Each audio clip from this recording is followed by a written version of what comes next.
What's the most amazing thing about the universe? It must be true that either 1, it didn't exist, then it did, or 2, it has always existed. Take the 13.8 billion year lifetime of the universe and map it onto a single year, so that the Big Bang takes place on the 1st of January at midnight, and the current time is mapped to the 31st of December at midnight. On this timeline, anatomically modern humans don't show up until about 11:52 p.m. on the 31st of December, and all of recorded history takes place during the last 10 seconds. This concept is called the cosmic calendar, popularized by Carl Sagan. Matter, when subjected to enough energy and time, becomes sentient and ponders its own existence. Given enough time, hydrogen gives itself a name. Take it one step further. The universe is made up of every single thing existing within it. In a way, it's all just one singular entity, the universe. You are a part of the continuous universe. You are the conscious universe experiencing itself from the perspective of a human being. That it doesn't exist to be observed. In fact, under different circumstances, all of its trillions of stars and planets and oceans and moons and mountains could exist for billions of years without ever being observed by anyone.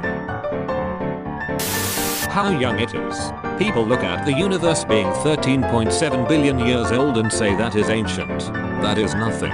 Stars will continue to form for another 100 trillion years. Even after that, stellar remnants will exist for quadrillions of years. Black holes will still produce energy that can be used by intelligent civilizations for 10,100 years. Keep in mind, if biological life doesn't destroy itself, we will just keep getting more and more knowledge. It's probably a safe bet that within 500 years, which is nothing on universal time scales, we will be an interstellar species that has long ago transcended biology.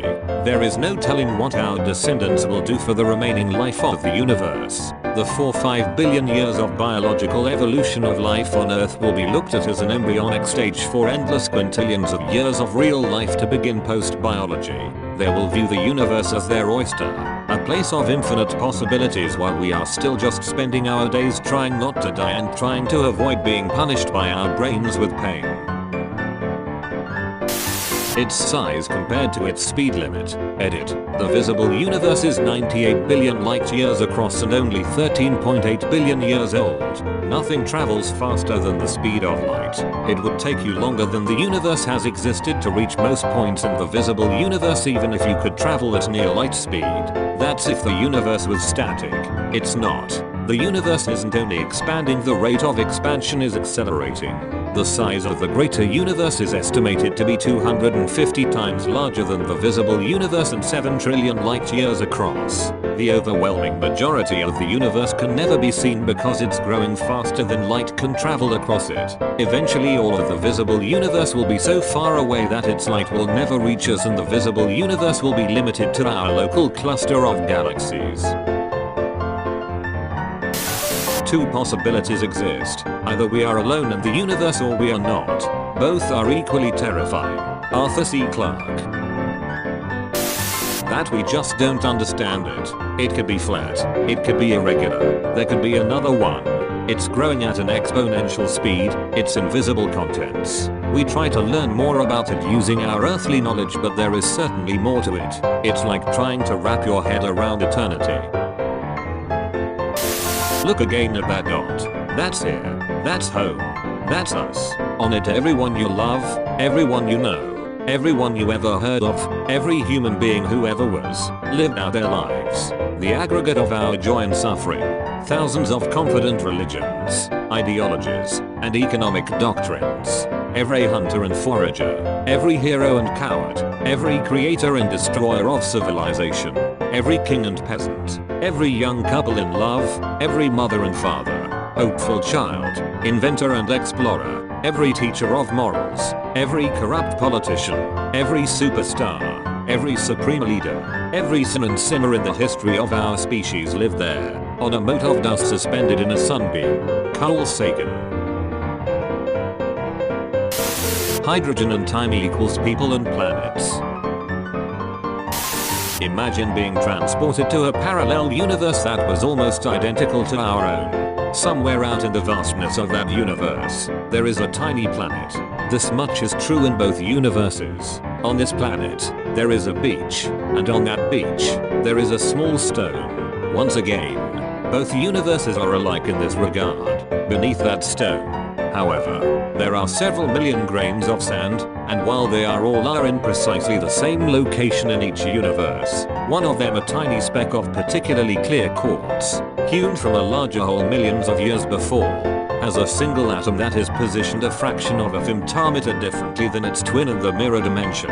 You may think that such an insignificant difference would label these two universes as being functionally identical, and you would be right. In fact, they are so similar that the multiverse has long since combined them into one reality.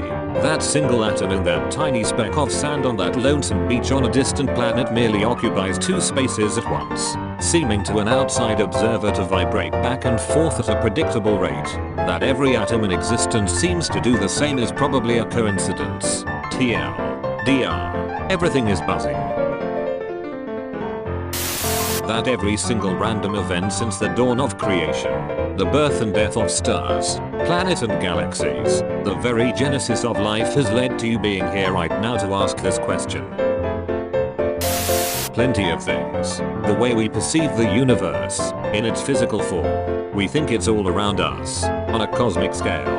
But more than that, it's inside all of us. We're made of each and every atom that the universe is comprised of.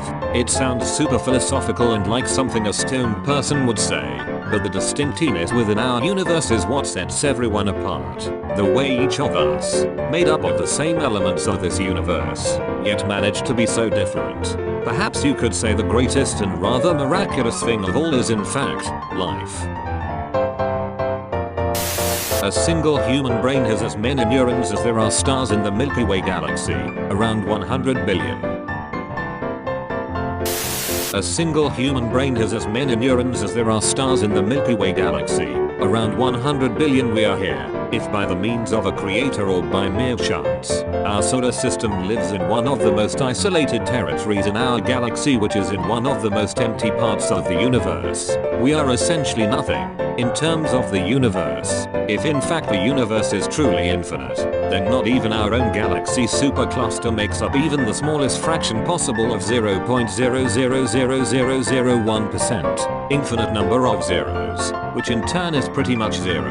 The known universe, that we have mapped on a chart, is the same fraction as zero. Infinite is a concept that many of us cannot understand, or that we ever will. You will never reach even the smallest fraction of the number infinite. The fact that we exist, are aware of it, and many of us don't even give it a second thought is what really seems incredible to me. Imagine being lost in an infinitely large, completely flat field. I don't know what circumstances led to you being there, but that's the state of things. It's the dead of night, and there are no visible landmarks, but all around you, interspersed at concerningly regular intervals, you can see hovering fireflies. Now, if you were to start running at a fast enough speed, the fireflies behind you would appear to take on a slightly red hue, whereas the ones in front of you would seem to be blue. This is called the Doppler shift, and if you could accurately measure the amount that the colors had changed, you could also calculate your approximate velocity. Something very similar is going on with the Earth. We can look at the cosmic microwave background, the evenly dispersed radiation left over from the Big Bang, and use that as a frame of reference. From there, we can figure out how quickly we're moving through the universe, which results in a velocity that comes out to about 800 kilometers per second at its fastest. That's enough to make anyone feel a bit dizzy.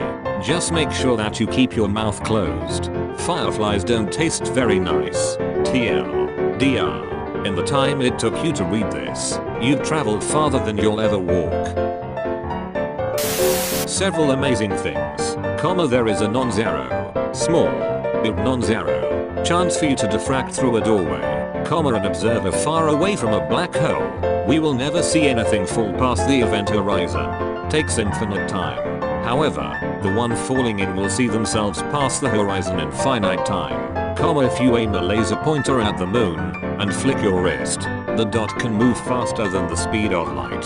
No information is being transmitted faster than light though, so this doesn't violate special relativity. No matter how insignificant and bleak life may look up close, when climbing a mountain and admiring the view, or finding a spot away from the city and looking at the stars, we will forever be hit by its beauty. The big picture is always there to be admired, to make us forget how small and pointless daily details are.